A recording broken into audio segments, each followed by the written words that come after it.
Welcome to the Free Cities podcast. My name is Timothy Allen, and this is the official podcast of the Free Cities Foundation.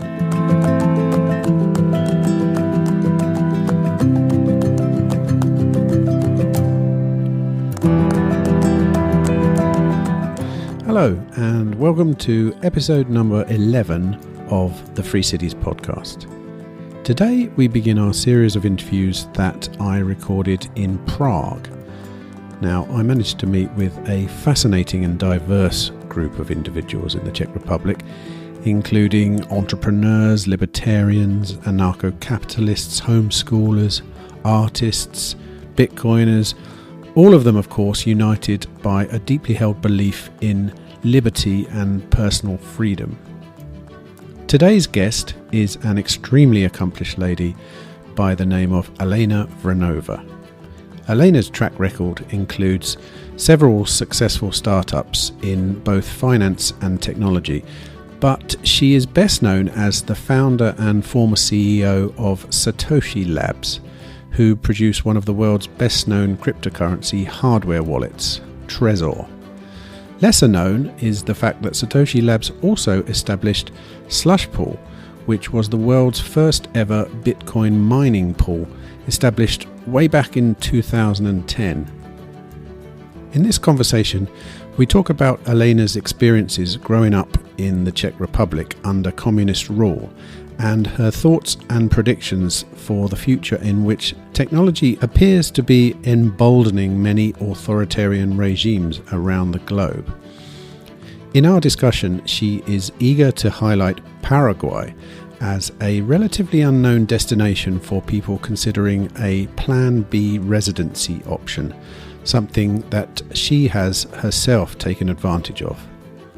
Other subjects covered include, of course, Bitcoin, central bank digital currencies, homesteading, self-sufficiency, transhumanism, and Alena gives us some suggestions on how to prepare mentally for the future that she sees coming. This was an excellent discussion that I fully intend to repeat again on another occasion. As a renowned technologist, Alena has a unique perspective on a world that absolutely fascinates me. So it just leaves for me to say, please sit back, relax, and enjoy my conversation with Alena Vranova.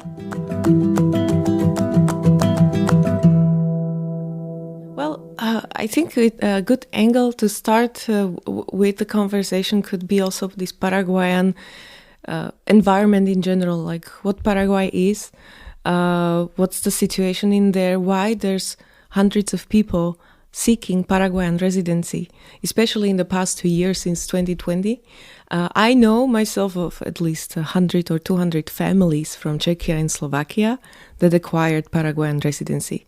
And there are reasons for that, right? That sounds fascinating. There has been some small exodus of people from Germany during the COVID times to Paraguay.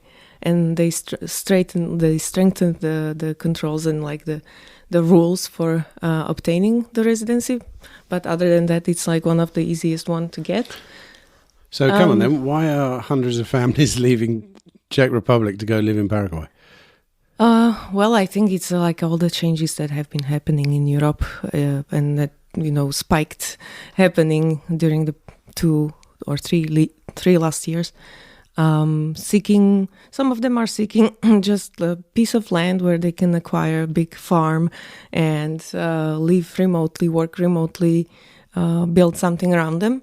Some of them are seeking better taxes because Paraguay has territorial taxation, which means on all foreign income there is 0% tax.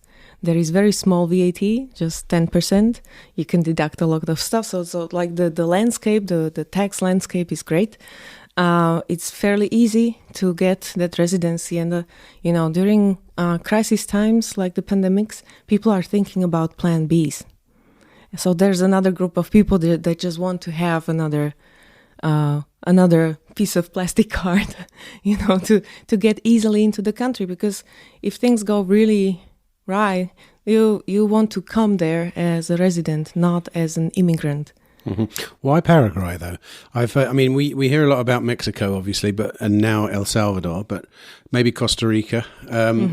I've never heard of. Obviously, I've heard of Paraguay, but not that there's. How's the government there, for example? What were they like during COVID? Well, you actually hit the reason. Not many people have heard of Paraguay. It's a not very substantial or significant economy. There's no historical monuments. There's no beautiful mountains to climb. There's no sea. It's a landlocked country. It's in the middle of nowhere, right? You would say. Look, I'm going to sound really stupid here, but where exactly is it? What does it border? Okay. No, fair question. So it borders on Brazil, Uruguay, Argentina, or Uruguay not. I'm sorry. Brazil, Argentina, Bolivia. Yeah, maybe. So the northern side of Southern America. The sort of the it's top. In the middle. It's rather, I would say, it's under the equatorial, so it's more towards Argentina. Very rainforesty, green. No, so it used to be.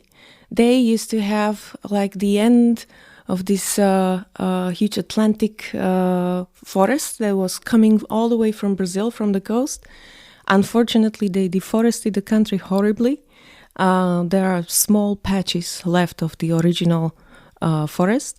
Right now, it's a field. It's an agricultural field growing soy mainly.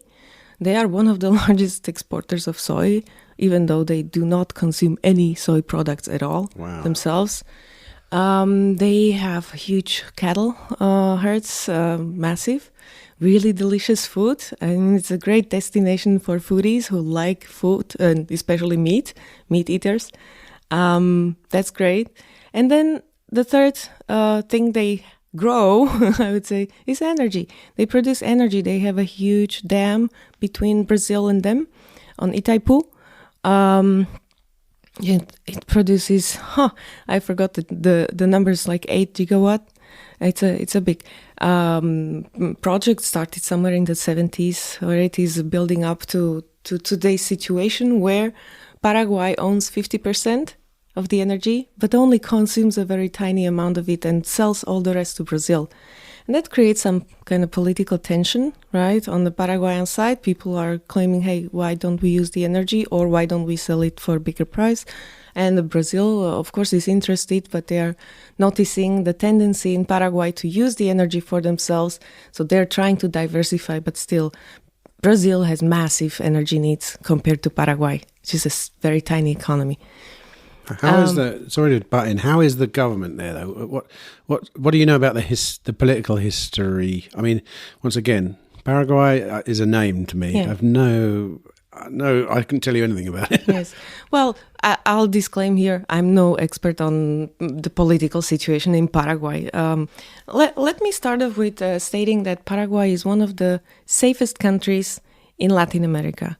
Okay, it's just falls behind Uruguay.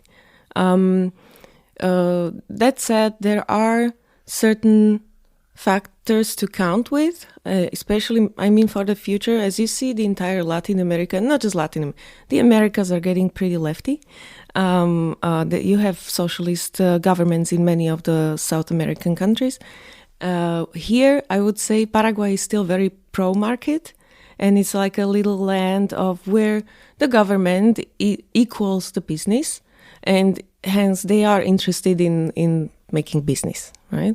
So that's good. That's why they have these nice taxation rules. They can do exemptions for when you invest over 5 million, you get, some import taxes levied and stuff like that. So they are pro-business, but there are tendencies among some parts of the government or some parts of the anti-government to lean to left and organize some extreme Marxist groups. There is one, EPP, if I'm not mistaken, Ejército Paraguay something. Sorry, I cannot recall the name right now. I will later. That's an openly Marxist and heavily armed group. It started off somewhere at the Brazilian border in the north, but slowly expanding its reach. And what they do is basically their business model is based on kidnapping and harassing local farmers and entrepreneurs, and it's not nice to observe. So you have to be aware of the tendencies in the society. But so far, I would consider Paraguay a very peaceful, nice. Actually, people are really, really nice in Paraguay. I found them to be at the mixture of European mindset, very calm compared to other Latino countries. But also Latinos. Notable is that their native language or their first language is not Spanish, it's Guarani. And so that's quite distinguishable. Have you got residency there? Sorry? How often do you go there? Do you have a residency there? Yes, you do? I do.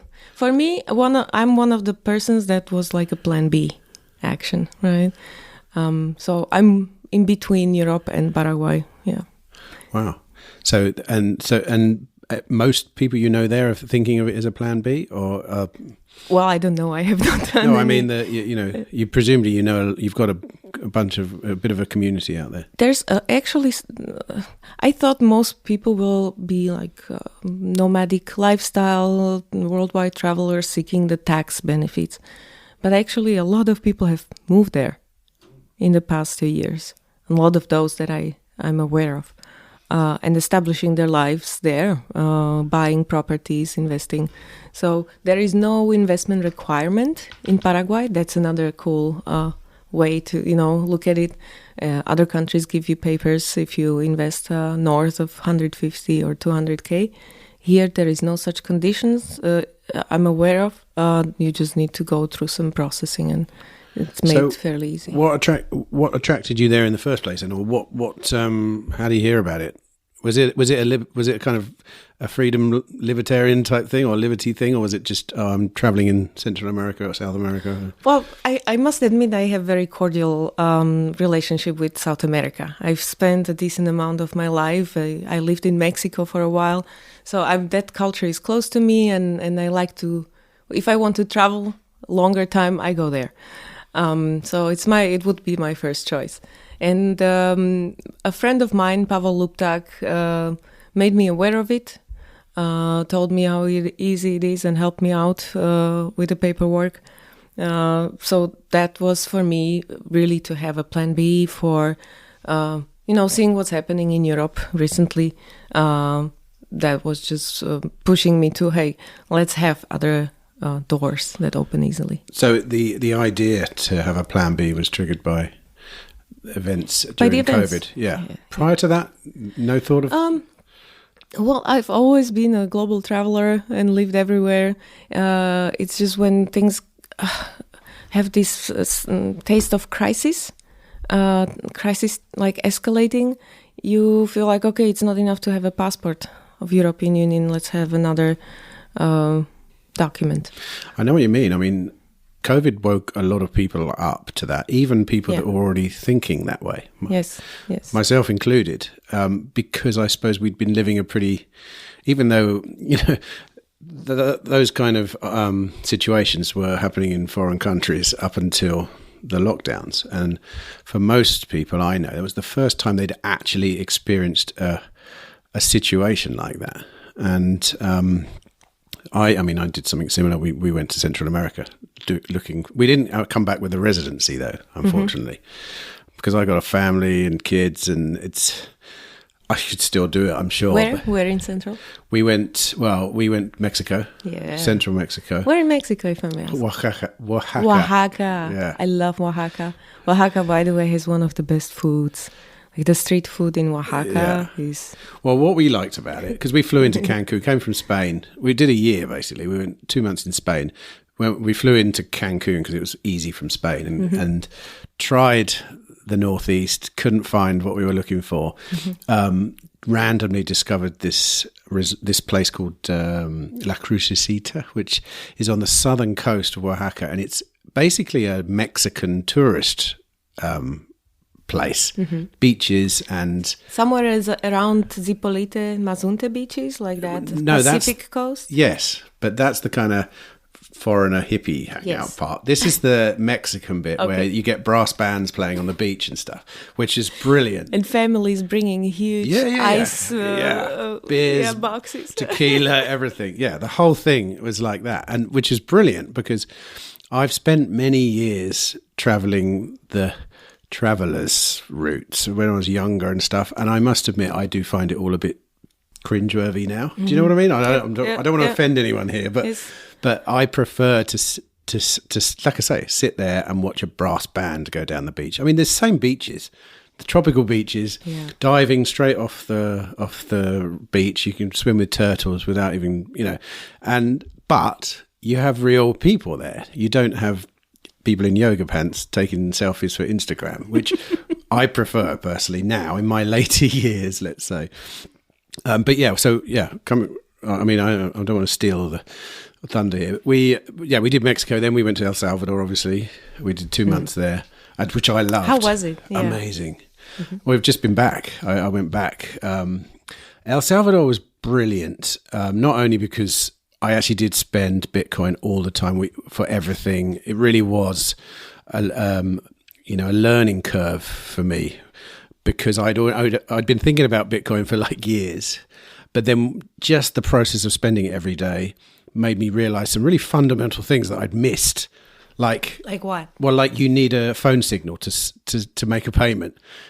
Well, think about it. I'd never, prior to that, I've been making payments for various things, but never had I come across the situation where I wanted to pay someone and I couldn't.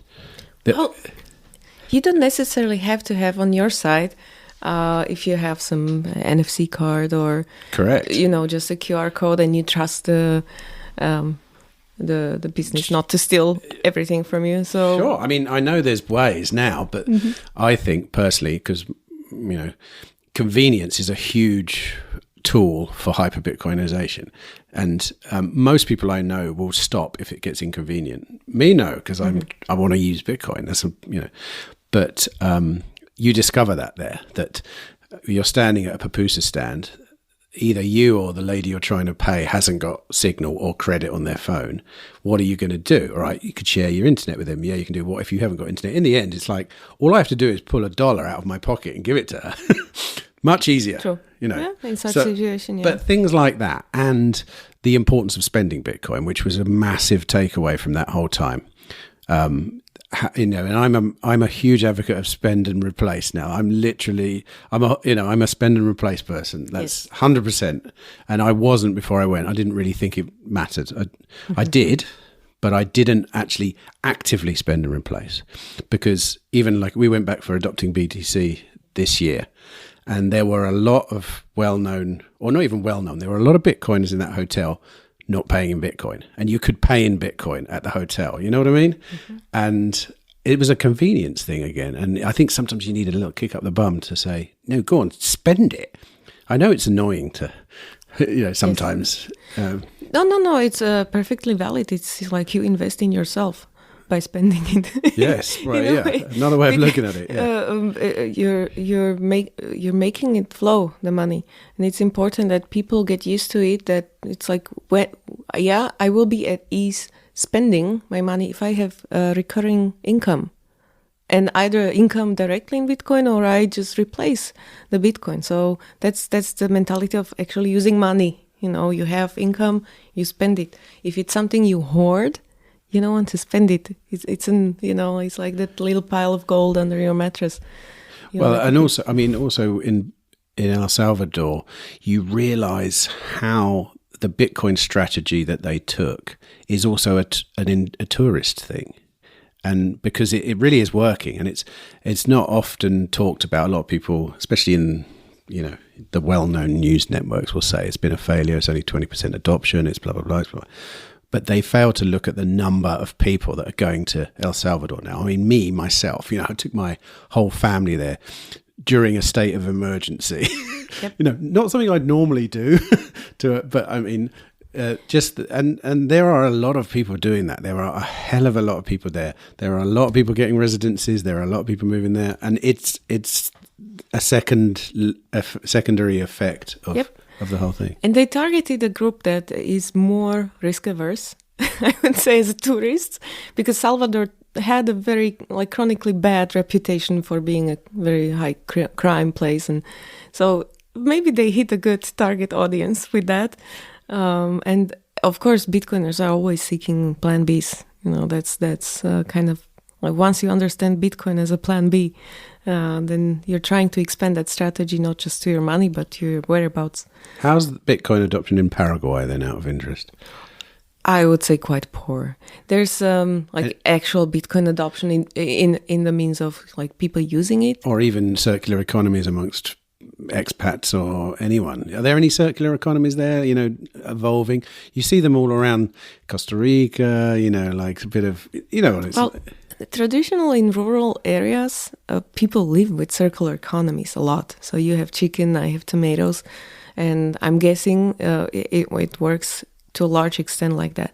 There's a strange phenomena in Paraguay. There's a lot of poor women left with several kids that they have to grow up on their own without men. One of the reasons may be that there was in historical big fight, big war between Brazil, Paraguay, Uruguay, and Argentina.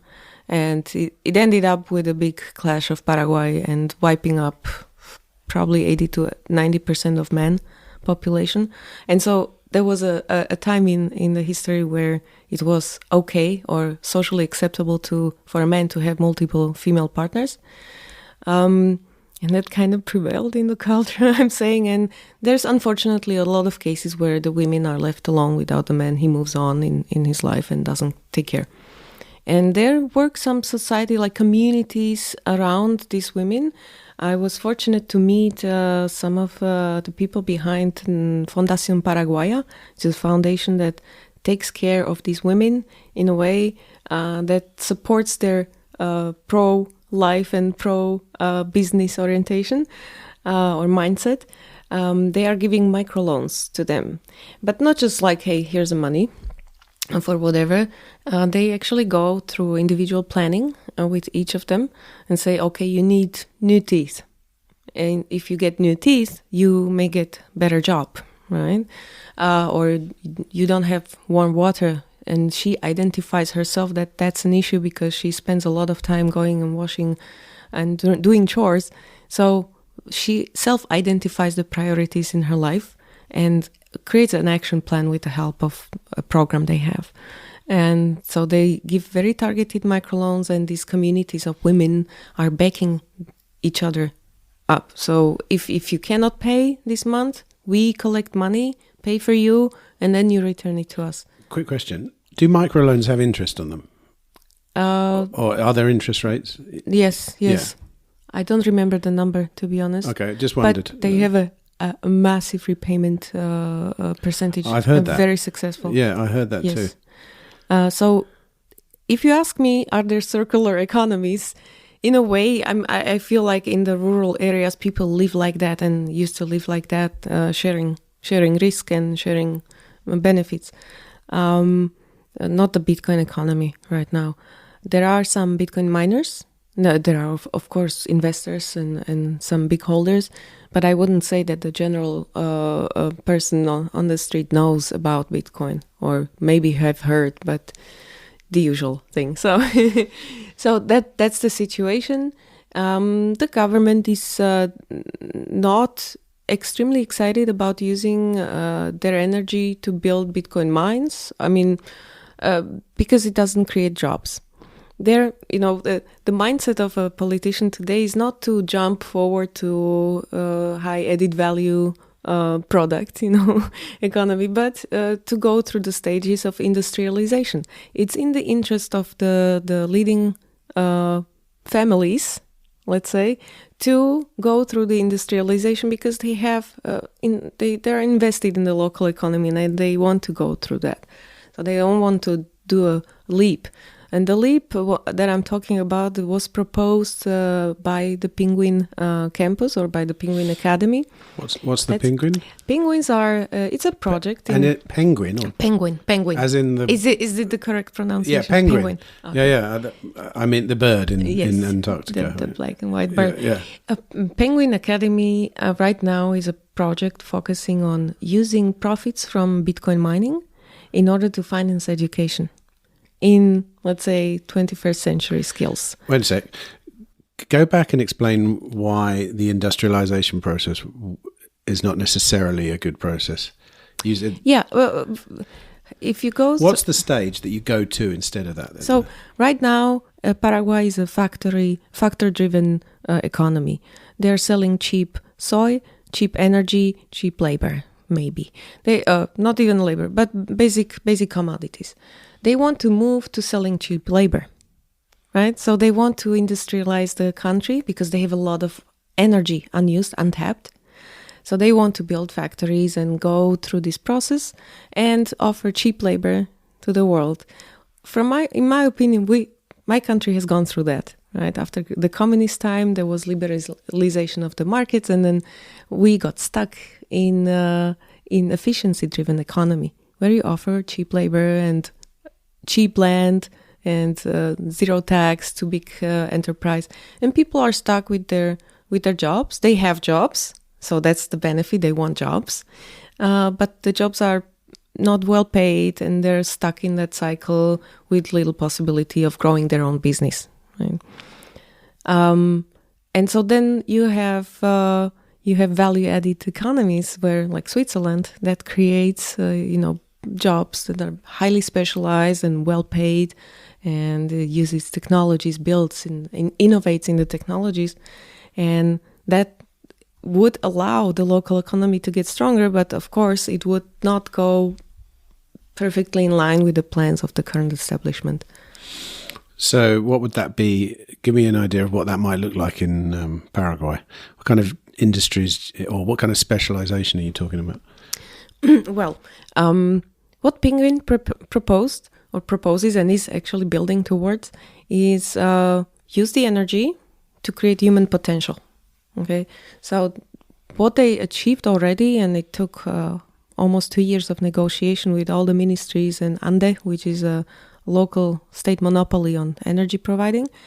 They acquired an energy contract for the first 100 megawatts to build a Bitcoin mine and data center to do high performance computing, as they call it, and create a technology campus that would be paid from the profits of that data center, and allow 2,000 to 3,000 students a year, like in the near future, to go through a hybrid apprenticeship, like work and study program. So they would be working and learning in the process and getting paid. So you can use the energy to create learning opportunities, pay them, so you also create jobs, which all the governments love to hear, right? And so you feed the wolf and you keep the sheep complete. And it's happening. It's happening. It's being built now. I can later show you some videos if you're interested. So is that the mine that's being built, or the? Let me step back. They already mine Bitcoin with 6 megawatts. From these mining profits, they are financing boot camps in Asunción. Okay, there's Penguin Academy. Tech boot camps. Yes. It's not just like learning how to program. It's more of an entrepreneurial thinking like a programmer, problem solver, and it culminates in a hackathon where they built something and presented to actual audience and jury made up with local entrepreneurs and organizations. So and they have a huge, like the guys, the students that go through the boot camp, the participants have huge success rate and in finding other jobs, better jobs, or continuing developing their programming skills or managerial or product design skills. So it's proven very successful to help them jumpstart their careers and think like businessmen, open their own businesses. And so they want to just scale this, because if you do a boot camp with 30, 35 people once a month, that's not enough. That's not going to strike a big difference in the society. But with 2, 3, 4, 5,000 people, you can do a lot. You can do a lot. Sorry about in again. This is great. I mean, this is literally one of the theses behind why Bitcoin mining is good. You know, it allows you to do all kinds of stuff in strange places. What I wanted to ask you was, do you think that the reason that it would be better to train people in those kind of professions rather than create, like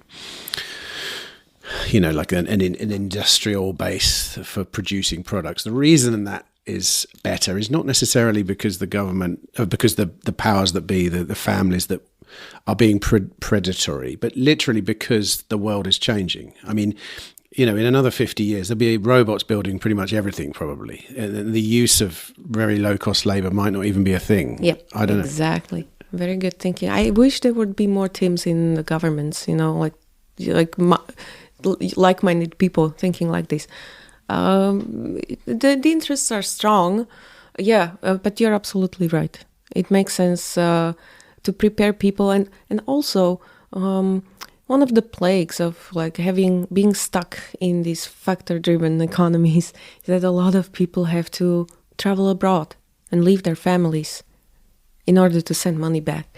And this is also happening to a large extent in Paraguay. Many Paraguayans went out to US and other places and sending money back.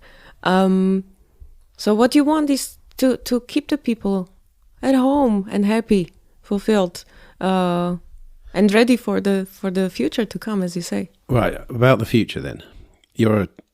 I'd call you a technologist. Is that a fair thing to say? Well, probably, yes. You've had a long history of technology-related things. Yes. I'm no way a programmer. I don't know, I could read some PHP code or something. I did build some HTML in the past, but just hobby. But you've got a handle on where we're going, where the world is going, in a way. Okay. I just want to ask your opinion on, what do you think that the employment landscape looks like in 50 years? Like, if you were betting, if you were in charge of a jurisdiction and you were betting on the future, what do you think in 50 years' time, what's everyone going to be doing based on what you know about AI, robotics, I don't know, anything like that? Well, it can go many ways. What would you bet on? It can go very murky. What would you, yes, what would you bet on yourself? Or say you have kids and you're kind of, right, here's what you should do to give yourself the best strategy for the future. Well, you would make it easier for me if you ask me of what I hope for.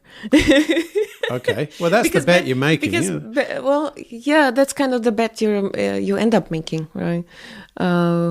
Well, I hope for more personal independence and self-sovereignty. It's just going there, and there will be huge attempt on crackdowns, and of course, it's not in the interest of certain elites and people, but that's the trend, and people are already starting to do that. So I'm looking forward to have better encryption, easier to use. I'm looking forward to have each of our own homestead, and some goats and donkeys raising the meadows. It's an interesting. I want to go into this because this is something I think about a lot. But I find it a very interesting meme. The whole homesteading with some high tech as well. Do you know what I mean? You know, that kind of idea that I know a lot of Bitcoiners think this. I want to have a homestead but I also want a bunch of really high tech things in my house at the same time. Starlink and all that stuff. All that stuff. Yeah. Which is an interesting combination. Here's my take on it, right? So I live on a farm. It's not a working farm, former farm. So and I often, so I get to sit and dream about, could I farm? Could I actually farm? Could I actually, I've got enough have I got enough land? Whatever. Yeah. The conclusion I've drawn is I probably wouldn't want to stay in one place continuously, and that would that's you have to if you're a farmer. I'm surrounded by farmers. My friends are farmers, and that they have to do that. So even though you can still shitpost from your farm on the internet and you can do all that stuff, you're still gonna. I feel like I've seen too much of a world that I want to spend time in, if you see what I mean, out there. Yeah. What do you think about that then? I have the same dilemma. I would love to have a farm. I was just trying to quickly search, but I cannot find it. A book that I'm reading about a farm in Britain, actually. It's about a family that either bought or inherited, I don't remember, the 1,400 hectares of land. That's big. And they did traditional farming in the sense of the tractors and tilting and milking cows and trying to do wheat and all this standard production using the fertilizers and pesticides and herbicides, all that stuff. They did it for 20 years and only 2 years of profit making. And so they kind of got broken by the situation and put in a very different mindset. So what do we do? So they sold all the equipment and everything and made it to a natural reservation. Just allow the nature to take over. And it's a fascinating book. I'm actually in the middle of reading it. How does it end? You don't know? I don't know. That's up to you to discover. Maybe we can look up the name of it and share it in English, because I have it in a Czech translation. Amazing abundance happens when you allow nature to take over. That allows people to live with and from it as well. So you don't need to farm extensively, which means you can have that and you can be still easier to move around. What they did is they put a fence around, of course, obviously, and they allowed the nature to start growing, and they inserted a certain species, some common species from the past, some little horse and wild hogs and stuff like that, and the abundance that's just happening is amazing. All the scientists are going there to visit and see what's happening. But presumably they're not monetizing that. I mean, the reason that they gave up on farming was because it wasn't profitable. Well, that's true. That's true. And one of the downsides here on this particular project, and from my perspective, is that before they used the European funds to get pesticides, and now they're using European funds to do this, right? But someone's got a farm, though. But the investment is significantly smaller, I would say, than buying all the machines, equipments, and the result is different, of course. You cannot really compare the results. I think I mean, two things. One is it obviously good for them, but I think we all probably want a network of decentralized farms to exist. Yes. Because that would be good. Yes. And 1,400 acres or whatever, or 1,400, that's a large farm. Hectares, right, it's really big. Yeah. Big. I'm thinking more like 8 acres, yes. and a nice house. And, but still, it's not something I've ever been able to sit comfortably with in my mind, because I have to be there 24 hours a day, 365 days a year if I've got animals, and it's not easy. And I'm not even thinking about making a profit. My idea would be that in order to, and this is, I think, will be a symptom of the future as well, is we'll need to feel useful somehow in the future. There's going to be a lot of things doing a lot of things for us, aren't there? And one way you can feel useful will be to actually try and be self-sufficient. So you don't have to be. There's no question that a robot will even sow the field, sow seeds for you if you really wanted to, or some android, or I don't know, whatever. But there you go. There's actually a project in Parallel Polis here. Some guys were doing some robots that actually do this. They prepare the soil, they seed, and they harvest and everything. Right, yeah, okay. But I'm not saying that's necessarily a good thing, because I think one of the problems we're all going to face in the future is how useful are we? What's the point of our life if we're just sitting there? Whereas as a gardener, I'm a gardener, I understand how much meaning I get out of that. And there's no question that sowing seeds, growing your own food and harvesting it is way more expensive than buying it at the supermarket. So why would you do it? Well, you do it because it gives you your life meaning. And well, you can also say, why do you eat vegetables at all? True. All right, then turn into a cow. You can turn the veggies into cow. I think that's also a good strategy. The cow just does it on her own, and you don't especially need to grow stuff for her. Are you a carnivore? Like, as in mostly, like not all the time. I'm not like sticking with one thing, to be honest. But mostly, yes, I try to avoid carbs at least. Right. So does that idea then of the homestead with, like, actually, before we use that, I want to go back to what you said about the employment landscape in the future. Is it all coders, or is it all people? What are people doing that you can train them to do at Penguin or whatever? Well, anything. Very good question. Like, how far in the future are we looking? Well, it's happening quite fast, isn't it? I mean, we're talking about this with someone this morning, but having played around with those rudimentary AI things that you can now do, I've realised that teaching at school is a stupid idea. I let my kids go on it. My 8-year-old, within 24 hours, was getting it to create lyrics for her, for songs, rhyming lyrics. And it's like, hold on a minute, like, this is stupid. Like, why is the old school system of, here, we'll teach you this about, Roman Britain, or it's unnecessary, it's like. Yep. You can learn, of course, a lot from the internet already. Yes. The AI possibilities are evolving. I still see it in its nascent state as sometimes a better Google. Sometimes it's creative and surprisingly creative. Oftentimes it's not correct. So we are getting there. It will be interesting. You may not need copywriters.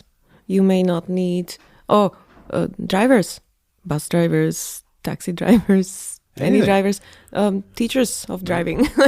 All these professions may just vanish. I wouldn't mind if people just worked not 8 hours a day, but 4 hours a day and 3 days a week. I mean, that wouldn't be a bad society to have, to spend more time together and do the fun stuff. Someone isn't going to do that, though. Or someone's going to work 24 hours a day, 7 days a week. I would even say, like, all this will merge more. People will do more jobs that are fun to do. Actually make their choices better, not get stuck in a 9-to-5 job and being away from the family. I think, and this would be the ideal for me personally to go forward to in life, is to not have this division and not see my kids or my husband or my family most of the time because I'm stuck at work. Well,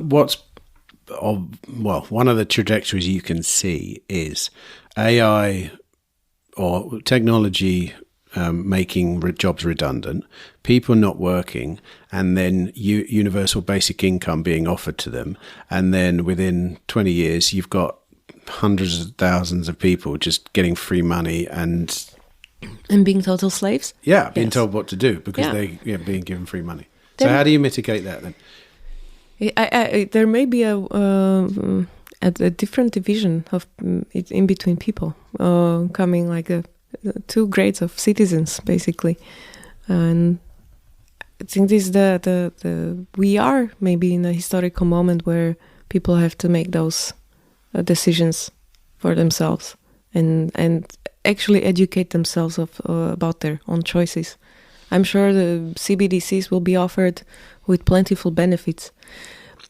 However, I'm still optimistic here because people have a huge level of mistrust in the governments in general. And when you look at Nigeria, they try to impose the e-naira, the local electronic currency, and people refused it brutally.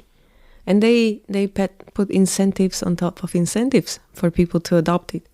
And they didn't. What did they adopt? Bitcoin. I think there's less distrust of governments in various places. Sure. I think if my government issued it, people would be all over it. They'd give me the free money. Yeah. No, backtracking a little bit. What do you think of transhumanism? fan or not? This is exactly the point of like when I was thinking about it, that maybe we will split into like almost two races. Which way are you going then? Because like I'm really struggle with this, because I know there's no way I want to go down the transhumanist route, because obviously it's prone to incredible, terrible control, things. Right. super control. However, would I like to be able to think faster? Yeah, love to be able to think faster. Would I be able to, I think there's a lot of benefits to be had down there. What do you do? It's hard to compare to someone who's got all the Wikipedia uploaded in their brains. Yes, for example, you literally can't compete. or better works. Exactly, you can't compete. You either the split at that point will be, okay, let's go live on the farm, which is not a bad idea. Who's to say that toiling in the fields doesn't give you huge satisfaction, and that you don't need to be this guy that's creating incredible technology and I don't know, ascending to the stars, whatever is going to happen with transhumanism. I don't know. Yeah, if I want to see like a caricature of this world, I would see the Mockingbird trilogy. Like where they have these regions. And the first one is like the mostly developed, it's very caricature style, they're all extreme. And then the poor people from the coal miners. And so maybe something like that. But there's another way. So it doesn't necessarily have to be completely that. There's still open source technology. And we will definitely be developing chips that are fairly or mostly open source, because completely open sourcing chips is difficult for little nuances. And we will be building our own software stacks around that and maintain and curate our own AIs. And so, hey, it doesn't necessarily have to be that there will be like second-grade citizens, but that's how the picture they will be trying to portray. The marketing. I'm thinking historically, looking back at situations which have been similar.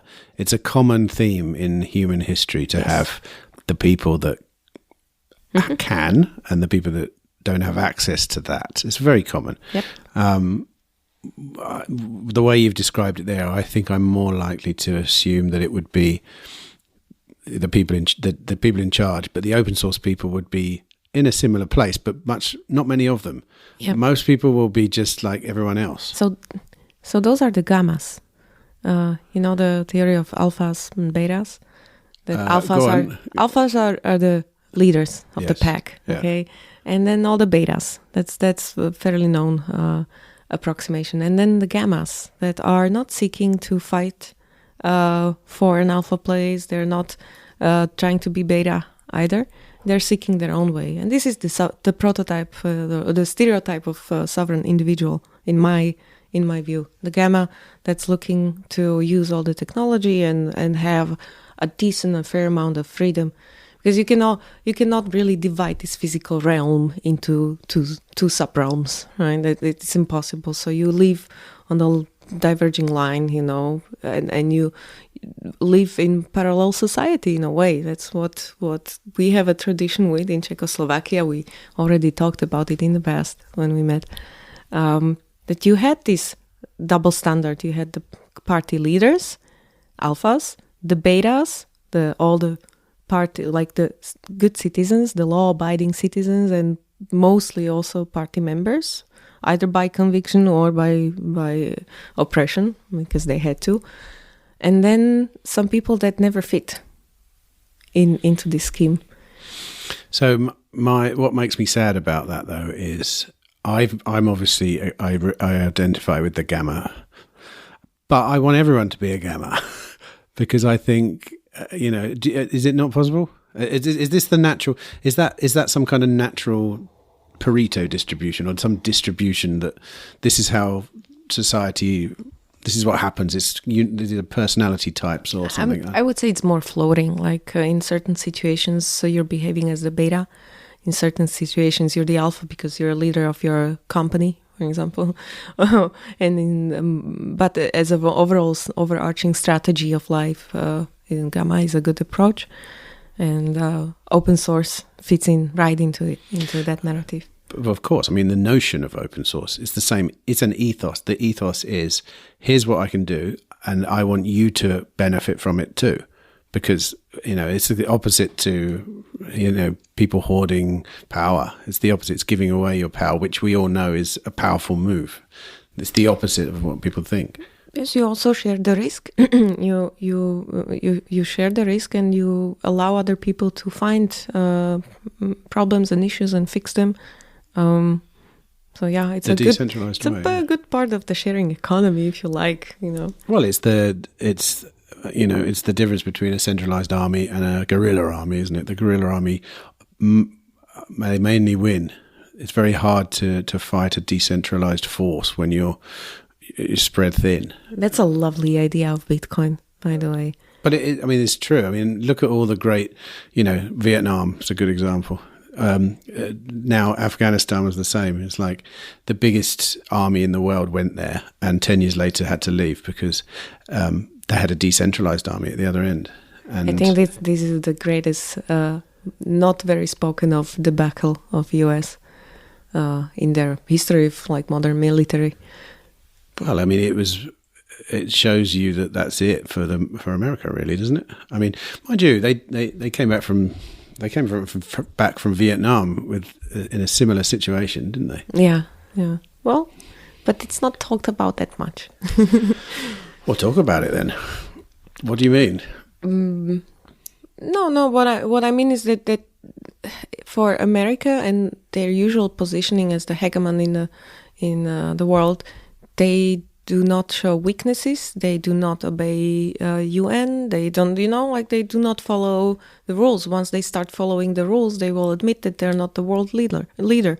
So admitting a failure in Afghanistan is not an option in the policy of US. What was that then? What was leaving there? It was total failure, of course, but they don't like to talk about it. That's what I meant. What do you think about... maybe this isn't your speciality, but macro political stuff. But how do you see the future in that sense? You don't have to answer if you haven't got an opinion on it. Well, interesting to see how the powers are shifting. How, for example, it used to be a clear bipolarity in the past. Okay, U.S., Russia, main enemies, and China wasn't there at all. And in the picture, and it's really interesting to observe how again U.S. is in a state of denial that they lost their hegemony position. Hegemony or hegemony? It's hegemony. But hegemony. Thank you. I wasn't sure. And actually admit that there are other players in the game now, and each one has a different style of playing. It's not anymore just the nuclear threat. They're using the nuclear narrative a lot right now because that's what they can use against Russia, but I don't think it's a real thing. So it's interesting to observe. It's interesting, of course, to observe Europe's attempts to become or to establish themselves somewhere in the world, but not very strongly. Their attempt was started or pronounced much with the European currency, which in my opinion is not really. I see, you are asking a Czechoslovak person. So if you ask Czechoslovak person about European Union, you will probably hear a very skeptical opinion. I'm asking a Bitcoiner really, because with the same thing, it's a centralized authority trying to. Yes. I mean, true. That there's part of that, but this is a cradle of Euroscepticism. Even this term, I think, was coined because of Czechs, and one of the leaders of this thought was Václav Klaus. He was the leading person in transitioning after the 1989 collapse of the communist regime and the super tightly controlled market to open markets. There was IMF in the play that was pushing all these post-transition countries to liberalize as fast as possible. It created a wild, wild west environment, and he was one of those who was leading the transition He was a minister of finance, I think. How old were you then? Do you remember all this stuff? Yes. Oh, yeah. I was okay. I was 11 years old when 89 happened, so you can count. So I was young, very young, and the revolution itself, I was more perceiving as, first of all, the first moments were scary. I thought there's revolution and war going on when I saw the pictures on the TV. And then, of course, I was aware that, we can travel. Cool. We can get foreign stuff. Nice. So the first years I was living like a teenager through that. And then, of course, you start to look at the world with grown-up eyes and observe. And so there were strong pushes and attempts. After 93, Czechoslovakia divided into Czech Republic and Slovakia, and Slovakia committed pretty soon afterwards to just adopt euro, and Czechs did not. And one of the reasons is this very strong skepticism that Klaus was one of the fathers of, and it just still holds. They officially Czechia committed as well to one day accept euro, one day, like in the future. Yeah, but everyone knows it's not going to happen. Probably not. No. I mean, could a political party get in power and go? Yeah, they could, of course. It's not in the plans. It could happen, of course. You never know. These times, like strong times, make strong changes in the leaderships. You see a lot of changes in the leadership across Europe. More, let's say, conservative. In general, like the skepticism towards European Union. And of course, you're right. As a freedom lover in me, I am generally opposed to more government, and Europe has been nothing but more government, and it staled Europe. Harmonization of the markets, it's very difficult. When you look at the federation that US is, it's a federation of countries, right? So it's for them, it's really easy to do that, and still they are suffering on the fiscal level, right? Because they have to finance certain countries that are just simply not making enough money. So typically California is the payer. But they can do it because they are harmonized naturally in the language and in the habit of moving. People move around on average 8 times in their lifetime to find a new job in the US. Try to do it in Europe, where you have so many different small cultures and languages that are barrier. Different markets, different industries, everything is different. And they tried forcefully to harmonize this into one and have one currency for all. And they set up some Maastricht criteria that nobody adhered to. Like, they had some advice of economists. If they only listened to it, that would be nice, but nobody did. And so, in my view, and I think I can speak for many people here, it's a failed project from the get-go. And the question is when. I would, if you ask me about the macro perspective, I'm looking in the past, in the future couple of years, on maybe some weakening of European Union and definitely a few countries leaving. Let's see which ones. I don't know. What's your take on the idea that I've heard a few people saying that in the great macro, you will end up with an authoritarian East and a sort of libertarian West, and the CBDC will be on one side and sort of Bitcoin will be on the other? Do you think there's any? I would say there will be a socialist lefty West. Type, very like the slavery option that you mentioned, like through universal basic income and CBDCs and all that, and the authoritarianism in the East is palpable. It's very visible there, so it may pronounce more. I don't see some cultures. I'm not an expert in the Asian cultures, let's say, but what I've been trying to understand about China, like, the people are not of the revolutionary type. They went out to the streets right now, but after 2 years of being locked down, you would think like that there's a different buffer for some nations or some cultures of how much they can take in the authoritarian approach and how much limitation they can take. And so I don't see that as a free, but there will be spots. There will be spots of free business, and like you have Singapore, for example, or some other places like, well, Hong Kong. The West lost or gave back the Hong Kong place, but I don't really see. I see the gammas being like on the all around, spread across, having their little pockets of freedom, their little farms and the network. I would love to, this idea of yours, like to be able to travel around the world and share or like coexist with like-minded people that have their farmsteads and their technology centers, their own online education for like unschooled, homeschooled kids, whatever. That's actually very actionable and doable thing. What do you think of the Free Cities model? And are you a kind of live amongst everyone, or would you like the idea of, not that this is necessarily the free city, well, it kind of is, but creating sort of hubs of freedom? Which is better, hubs of freedom or freedom amongst, like in a place like Prague, you've got little pockets of people? Yeah, it's a very hard question. It sounds easy. What's the level of freedom you're wanting?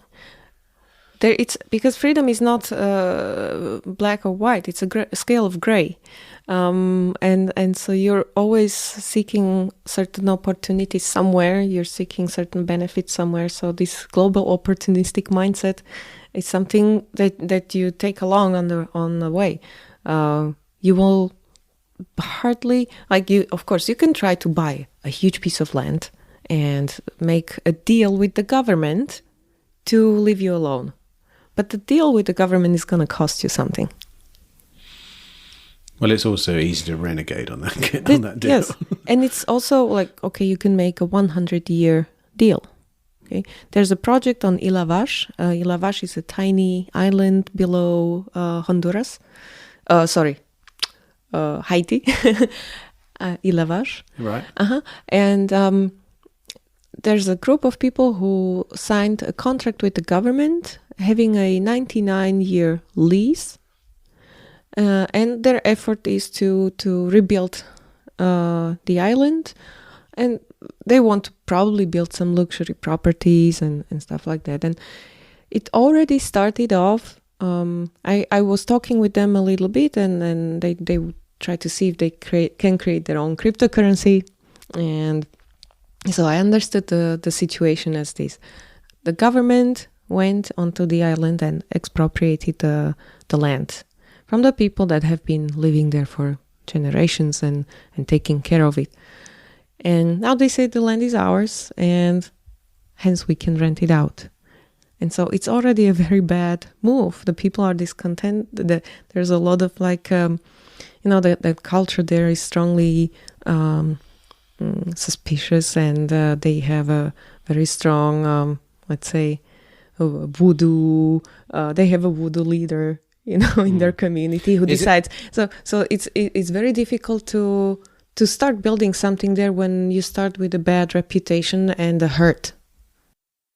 Was it Haitians that were creating the community, or was it people from outside? Outsiders, yeah. Because this comes up a lot when we talk about free cities, which is like, what happens if the state just take it back?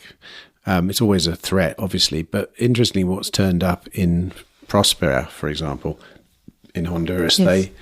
They have a legal infrastructure which includes US interests. So if they did, they could obviously still steam in and with guns and just take it, but it would be an international conflict. Yeah, and then maybe there'd be restrictions on imports into Honduras, and maybe and at the end of the day, the government doesn't want to lose power.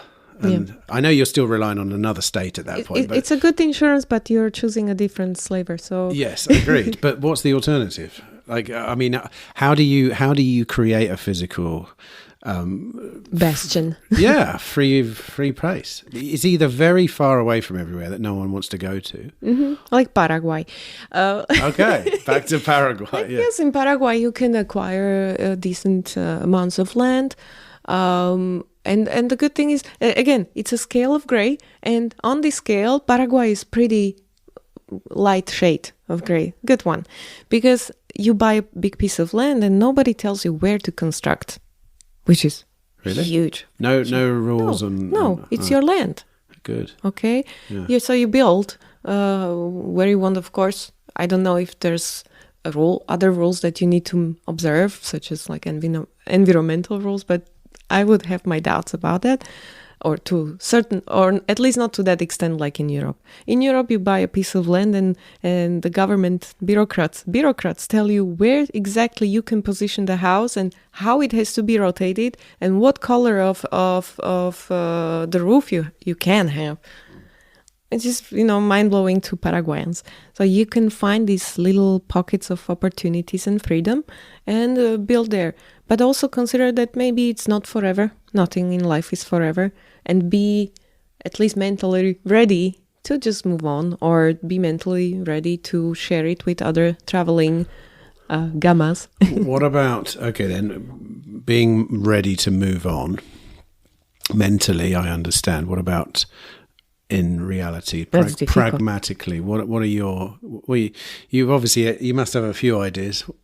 What the best ways to be ready? I mean, if something happened here now, are you in a position to just up sticks, leave, go somewhere else, and carry on as normal? Maybe within a week. Yeah, maybe. Yes.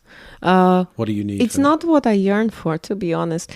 I was on a big route in my life, trying to find a better place to live than where I am, and I failed in a way. There are awesome places to be for a longer period of time, but the social network that you have defines kind of where you gravitate to, right?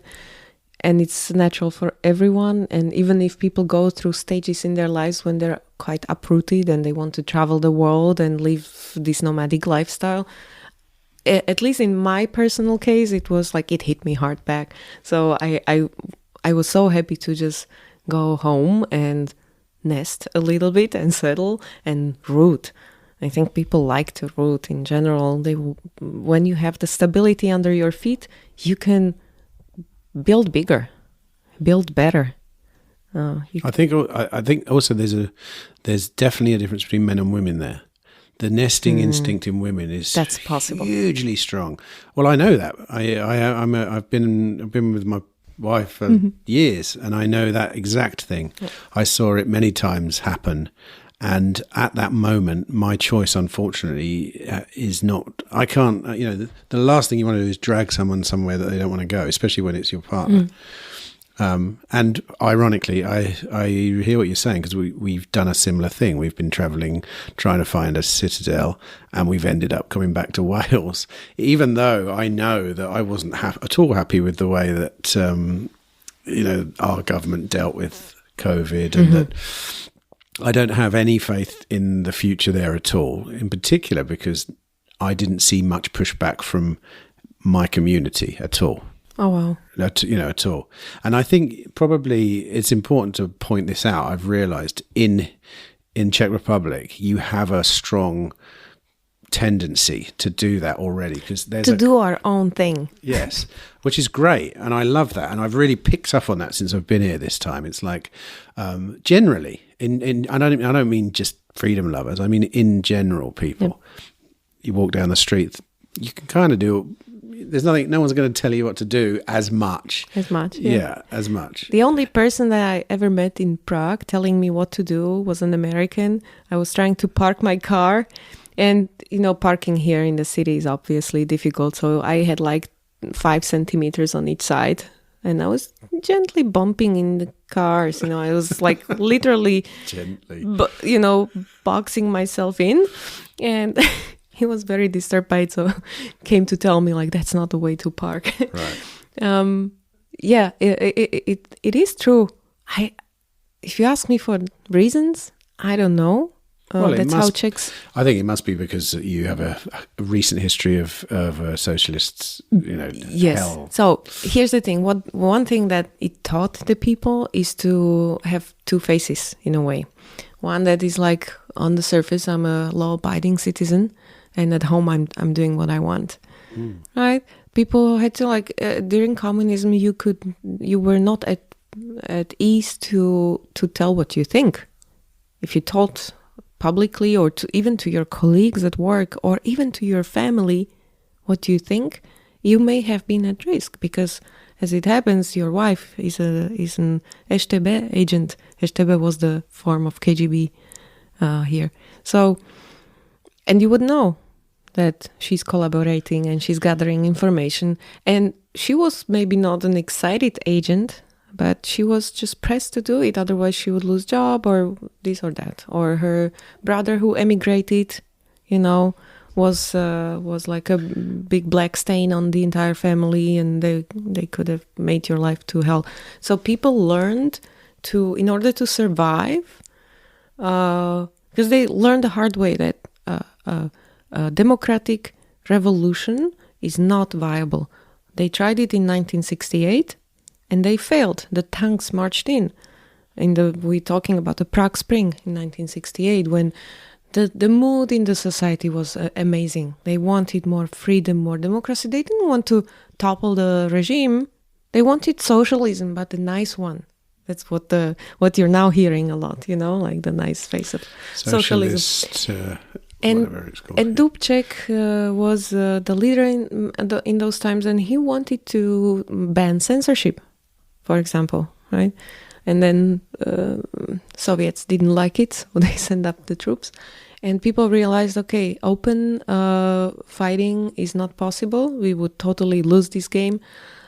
People would die and be tortured and killed, and for what? So they learned to live in a quiet resistance. And that comes not just as being mindfully resistant. Like people said, okay, this is what we just do now. And Dubček said, do not fight back. Do not stand against the soldiers because you're putting yourselves at risk and we don't want any casualties. So, Is that the Gamma way? Is that the open source way? Like, I'm trying to think, because this is a version of a situation we're all finding ourselves in now. And it showed its face for me for the first time during the lockdowns, which was, there were a couple of issues. Vaccination was one. And if you had a particular slant on vaccination, if you didn't have it, you learned to just not talk about it in certain situations. Or self-censoring. Right, okay. We also had examples of people reporting their neighbours where I live. For I know, in a rural community, curtain twitching, we call it. Someone look, what's that light over there? Why are they out of their house? Kind of thing. Right. That was a shock to me. Really, really. So, but I will tell you what happened in Czechia, or maybe you've heard. The government tried to, or they actually launched a website where you could snitch on people. You could upload a picture of, for example, neighbors meeting in the garden and send to the government, to the police. God. And they had to close it like 2 days later because they received a humongous amount of dick pics and of like really obscene stuff. And they actually went on TV and said, look, we are receiving obscene pictures and imagery, and it's like just been flooded with stupid stuff, so we're closing it down. A DDoS attack on the... by population. I love this about Czechia. That wouldn't have happened in the UK. Yeah. People would have been way too shy to do that. But going back to that Gamma thing, though, because according to you, you see that as a good option in these times. So, and is that what living under socialism was like? Like you accepted that, look, there's this omnipresent force, but I'm going to kind of just when I come up against it, I'm just going to smile and keep walking. But as much as possible, is that what's going to happen? Say, for example, if the social credit system takes off, no one I know is going to want to be part of that in the slightest. In fact, we're all going to deliberately get naught in the score. We're already at naught, probably. We're not. Yeah. We're going to score very badly in social credit. Oh, you're getting your personal CO2 emission score. Yes. Soon. But I'm not sure how you live outside of that, because unless you might be able to. I mean, currently you look at things like vaccine passports. Everyone was faking them. It was very common. Like no one said anything about it because the people checking them weren't even looking at them. And it's so no one seemed to. It wasn't a problem. But in 20 years' time, that will be trickier. If you were the kind of person that want a fake vaccine passport, it's going to be a digital thing, and you're going to have to be a little bit more. It's way more scalable. The surveillance scaled brutally. Yeah. With all the technology, it will increase, of course. That's why I'm thinking you cannot live outside of that. You can live on the line between. Sometimes you, as I said, you behave alpha. Sometimes you behave like beta, and mostly you're gamma inside, right? What do you do then? How? What do you? You know about technology here, so much more than me. So presumably you can see some options there at least. You compartmentalize, you try to hold different wallets. You have different channels of communication, different entities to communicate with. But what when you want to move? When you want to travel to Poland, for example, and there's a camera at the border checking your, I don't know, whatever. It's probably even a sensor, whatever. No, as I said, you cannot really divide the physical realm into two realms. That's the thing. There's for companies that deal with physical goods, it's impossible to avoid certain regulations, as some dreamers would like to suggest, let's just completely vanish and let's just do the online world and let's just live in the digital realm. It's impossible. It is impossible. We're still bound to this 3D, and we have to deal with it. So we have to marginally improve on every front, I would say. That would be that is my own personal strategy, having a plan B. Do you have a plan B? Do you have separate form of money? Do you have other type of insurance? Can you move? Where are your friends? How are they secured? Do they use the same alternative money like you? Are you building these networks, of security and comfort and trust? Yeah. And are you mentally preparing for the prospect that maybe a time in the future you won't be able to move physically as much as you do now? Oh, that just happened. 2020, 2021. Sure. Yeah. But that was it was a moment in history, whereas the system that you can see falling into place, especially the carbon credits, that is very persuasive, and it will be easy to integrate into a technology that we already have, kind of, Yes, your miles convert to emission.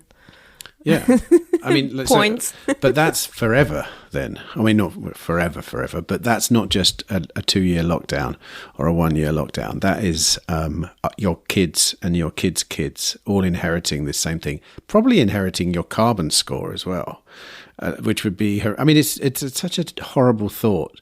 I want to know how to speak positively about that. Mm-hmm. Future. One of the things I think about are free jurisdictions, obviously. And sure, they could get shut down, they could do this, they could do this. But the optimistic side of me says that there will be jurisdictions. The world is decentralized. There won't be one superpower, one super there authority. Could be, but history would tell us. Some say there is. Google, you mean, or something like that? No, I mean some ruling elites, right? Oh yeah, of course. So, well, there are obviously wealthy people and you powerful have this people. division into states to maintain certain, people need some enemies, right? It's like you need to distinguish your borders and have your own sandbox to play in. That's how people operate, by distinguishing themselves from the outside world. And this is how politics work. So you divide and rule. Basically, you have governments in every place. So maybe it is already. Well, yeah, like but this. there are some places. But there are pockets that will compete. Yes, and that's still happening. Like Paraguay is competing with a 0% tax on foreign income, and it's very attractive for a lot of foreigners. Very attractive to have a huge piece of land where you can move freely without having COVID checks on each street. To be able to have a substantial living space where you can create your own rules to a big extent, to a large extent. I mean, I think I veer between optimistic and pessimistic. Yes, me too. Me too. It's okay. Yeah, I know, but look where we are, and what did we inherit? I'm often thinking about whether our fathers and the fathers of our fathers were also sitting like this at the table and thinking about the murky future they are going to leave for the kids, and how horrible the state of affairs is, and at some point going through many wars and struggles and. Well, yeah, I mean, look, the World War. We're still here. Yeah. That's positive. It's true. You're right. World War I, World War II. When you think about what that was, probably looking at what we're sitting here now is nothing in comparison. Yeah. I mean, people literally went and fought each other and died for whom? Yeah, exactly. And we're living a very luxurious life in comparison. Yep. We're fighting from armchairs, aren't we? Really. As of yet. Yep. This is really nice to remember. And be grateful about it, actually. Well, actually, yeah, but it's also, when you remember it, you realize that it's just around the corner at any moment as well. It's like, not really in history does not repeat, but it rhymes, they say. And I feel like each epoch in human history is like a response to the previous. We react. We're like herd animals that are reacting to what is happening before. So there's a tightening and loosening, inhale and exhale in the society, if you want. And so communism in here was a direct response to what happened during the Second World War and the Nazi regime.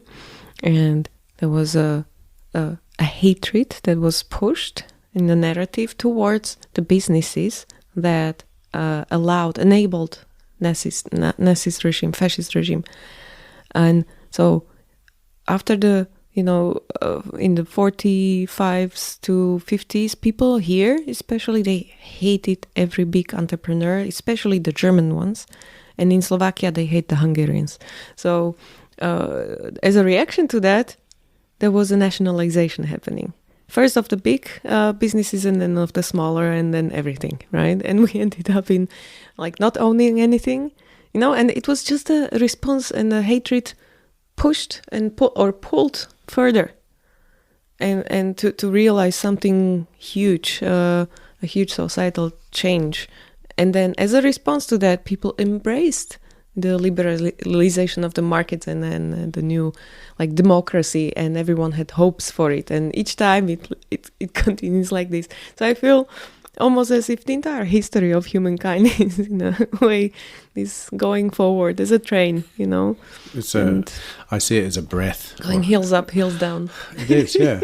I mean, I take it you're not a fan of you will own nothing and be happy then. Oh, no. There's absolute proof that that's not true. Was anyone happy apart from the people in power? Oh, no. So there are many people who love the minimalistic lifestyle, and they don't want to own many things, and they want to move and live the nomadic lifestyle, but they still have something, right? They have the values in their pockets that allow them to moving. Once, you don't own anything, you don't care about anything.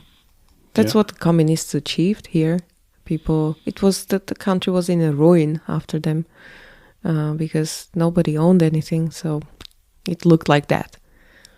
Exactly like that. So you do want private ownership, and you do want small and medium-sized entrepreneurs and local family businesses. Something that held Germany for a long time, and now after COVID, those small and medium-sized enterprises or businesses are falling.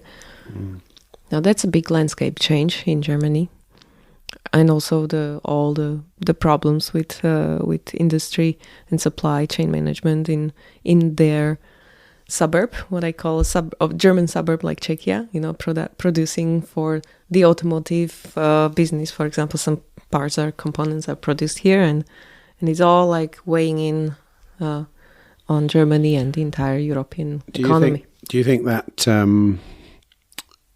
well, I'll say the word, attack on the sort of medium-sized businesses during lockdowns, do you think that was an intentional thing?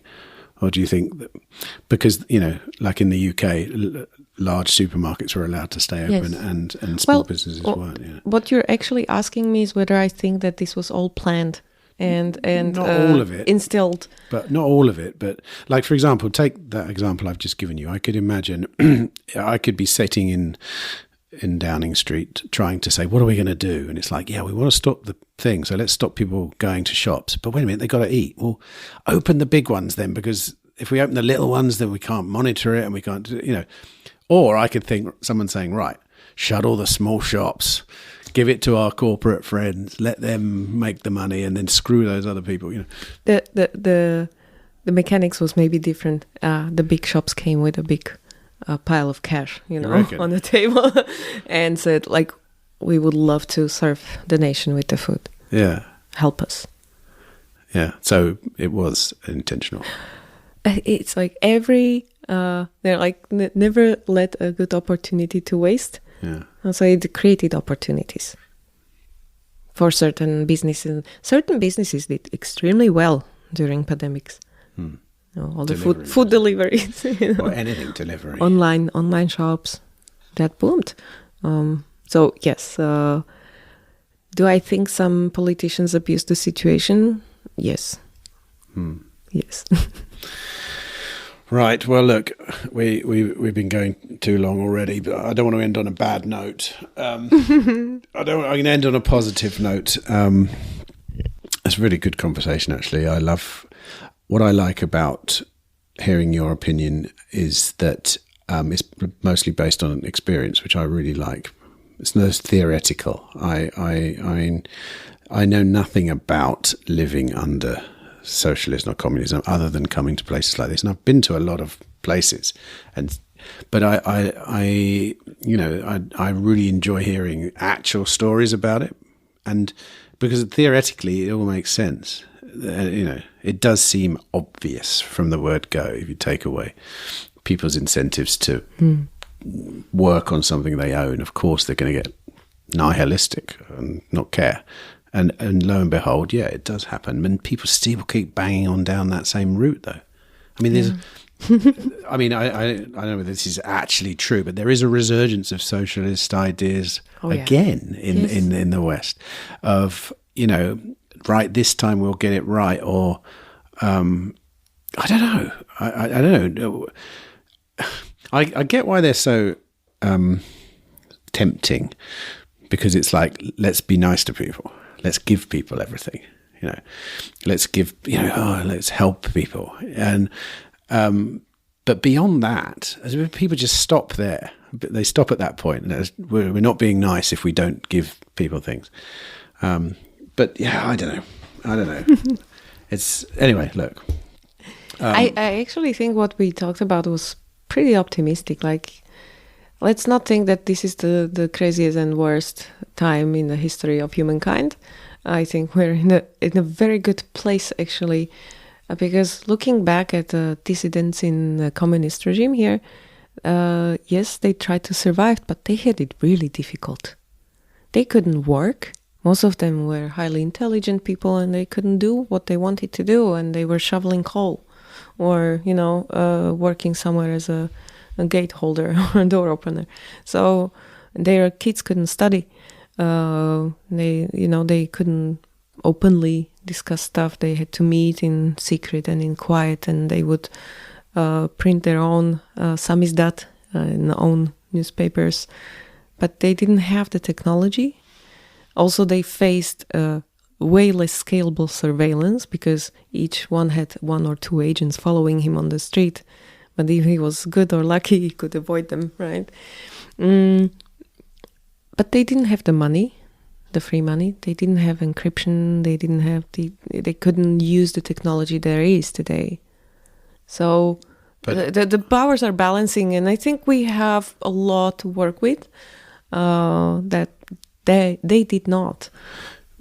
We also have a lot to deal with that they did not. I mean, like you say, 2 guys following you down the street is one thing. We don't know. But like, you know. I think we don't, well, no, I wouldn't say that. We don't see the details of their lives. We only perceive the details of our lives. So we see it very colorful, and we live through all the experience with huge emotions and being involved. That, in the past, we observe as a lecture from history lesson, you know, and we don't know the nuances. It's really nice to read some literature describing those times. You know, some people in the West know, for example, Kundera. He was often like targeting these topics. He was an immigrant himself.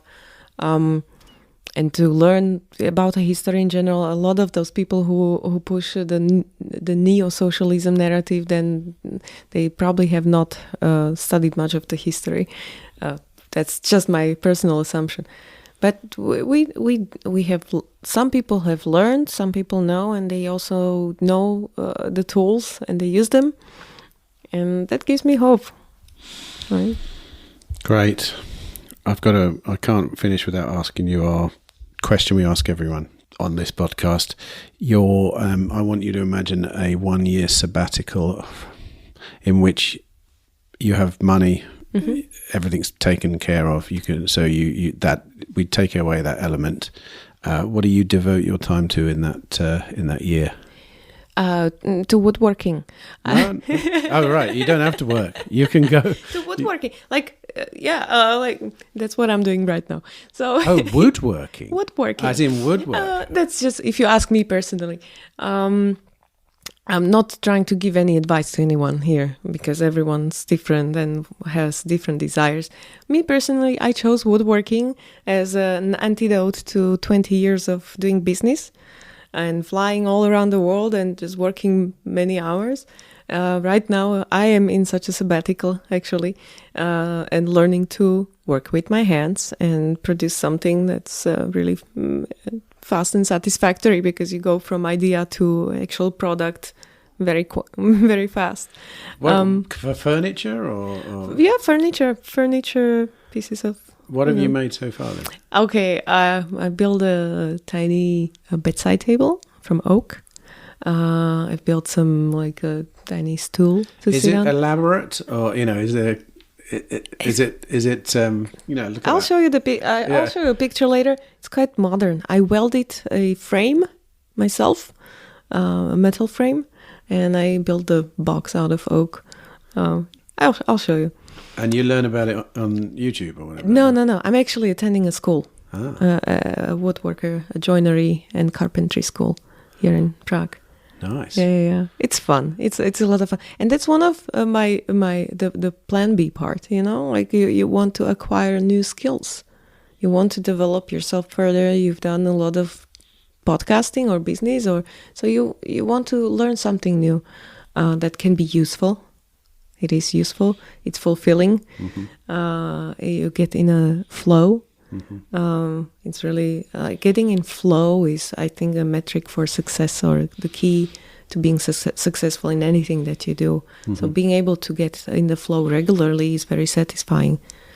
Especially with stuff like that, because you get to you can leave it, come back, and you can take off exactly where you left off before. Yep, and you go to a workshop, you submerge yourself in that, and a couple of hours later you lift your head and realize 5 hours have passed and you don't know how.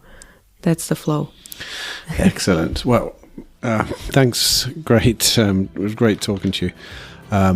Thanks for coming on, Alena, and it's been a pleasure. Thanks for inviting me. I hope for a next one in the future. Yeah, definitely.